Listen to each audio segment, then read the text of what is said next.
Hi friends, Dr. Robster here. Hey, we're continuing last week's segment where we're talking about the future, and I ended that video saying something that a lot of leaders haven't thought about. As a matter of fact, I hadn't thought about it that much. When I saw the research, it just totally makes sense. Here's what it is. Are you ready for this? When you're talking about the future, when you have a vision for the future and you say, okay, you're the leader and you're going to stand up and you say, let me tell you my vision for the future. People don't care about your vision for the future. What they care about is their vision, their hopes, their dreams. If their dreams can be fulfilled, if you can take them on this journey, if joining you helps them fulfill what's most important in their heart and in their life, man, you've got some people who will die for you. They'll die for the cause because they've always wanted to join something that is so meaningful to them, that touches them at such a deep level that they have the privilege of getting involved for it. And so to see the passion in people and to see that begin to come alive because their dreams stand a chance of being fulfilled, their aspirations, oh, it's very, very powerful at that point. But how do you do that? Well, let me tell you what you don't do. You don't just get up and say, here's what I believe we should do, and here's why, and here's what we're going to do, and you've got to do it. Now, if you do, you will get people, especially if they're being paid, you will get their tacit involvement, and they will, in fact, do the job. Why? Because they don't want to get fired, they want a paycheck. But if you want the kind of employees who are going to bring their very best every day, they're going to look you in the eye and say, I think you're wrong in that one. What about this? And they're going to interact with you because they're so passionate about this. They feel like they're team members and they're on the team. That's a whole different thing. So let's just pretend for a moment. Let's pretend that you wanted to lose 20 pounds, okay? You want to lose 20 pounds, and so you have somebody who's saying, hey, I've got the latest miracle diet out there. This has been proven. It's been proven in a lot of places. A lot of people have taken this. And now you, look at you right now, and the you that you're looking at in the mirror, just imagine that person 20 pounds like, you're going to be like, who is this person? It's like some late night infomercial where all of a sudden what they want is your credit card for 3 easy payments. That's not how you tap into somebody's aspirations. You know what you do?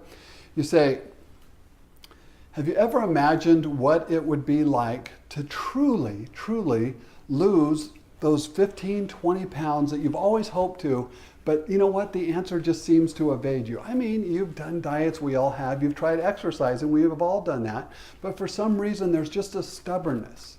But if there was a way that was scientifically and medically proven, and it didn't take all the effort, it wasn't as hard as those things you've done in the past, but it does take a little longer. It didn't take you 4 weeks to put that weight on. It's not going to be able to get it off in 4 weeks, but it will work. And in the meantime, you will be noticing little changes every single day. It's just small, but that's why it's so important, because what happens is it reprograms your brain that if you can make a small change today, the next day all of a sudden you're going like, hey, I'm a little different. And it tells your brain, I can change, and it gives you hope for the future. And you put those little baby micro steps together over and over again, and pretty soon you get to be a new you. And then you say, hi, my name's Rob McClelland, and that was my experience, and I have seen this personally happen, not only in myself, but in thousands of other people. And I'd love it if you would just give us a little bit of time that maybe we can tell you about this and you might be able to take the journey with us. Now what's happened is it's tapped into your belief system, your aspirations, and you think, okay, I'll listen. Instead of this instant, Heisman, like, hey, get this dude out of me. I don't want anything to do with that. I'm rejecting it. Tapping into someone else's heart. Can you imagine a future where your kids and your grandkids not only come home and they don't fight you anymore on getting their homework done, but they actually play it like it's a game and they enjoy doing it, where you can have the joy of going with them and seeing them want to learn. Again, that's just tapping into someone else's aspirations. It's not saying, you need to get this thing so that you can see your kids get better grades, but it's whatever's going on in that follower's heart, in that person's heart, how can you tap into what's going on in their life? They don't care about your vision, they care about their own aspirations and seeing how those things can line up with something that you want to do. And so I just want to tell you, friends, again, it's the same thing as when we talked about trust a little while ago, 2 or 3 videos ago. And here was my warning, if there is such a thing.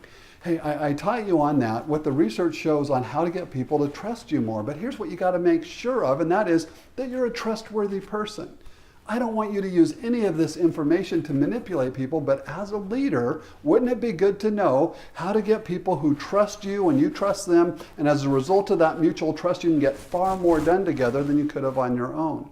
And this way, again, if you're touching into people's aspirations, you're not trying to do it to sell them something. What you're trying to do is because you care about them, you're trying to add value to their life. You are not relieving them of their money. No, this isn't about selling them something. This is about enjoining hearts and minds and passions and purposes and getting together so the people are on the same team and we say, let's do this. Let's make the sacrifice that it takes. We're in this together. Let's all pay the price, equal sacrifice. Let's go with this thing and see a better future. But in that future, they don't care about you. They care about their aspirations. You need to tap in to those. So I'll give you a little download this week. It will talk about how to tap into other people's aspirations, but the number one thing you have to do is you have to know what they are. You have to ask people. You have to talk to them. You have to have empathy. You have to actually care. You don't pretend like you care. You care. And if you don't care, then don't lead them in that area, because they need to trust that the person who's leading them is somebody who feels their pain, who's with them in this, and who will do what it takes to make sure that they get across the finish line. When you can do that, life's going to get better. Now, I just thought, since we're wrapping up this little thing on the future, I'd give you a little bit of the view of the future, because about the time of this video, that's about the beginning of the pro football season, right? And so I just want you to know, if you have a vision for the future, you can bring other people along with you. And I have a great vision for the future. It's a fantastic vision for the future. It's something that I want to entreat you and bring you along with me. Here is what the future looks like in the NFL. That's right. You have the opportunity to enjoy the future even more if you get on the bandwagon now. So I want to touch your deepest No, I'm just kidding. Hey, go Cowboys this year. I hope your team does well also, and that when we meet in the playoffs, we beat you. But here's the thing to remember. When you're talking about the future, it's not about your vision. It's about the other people's aspiration. Have a great week.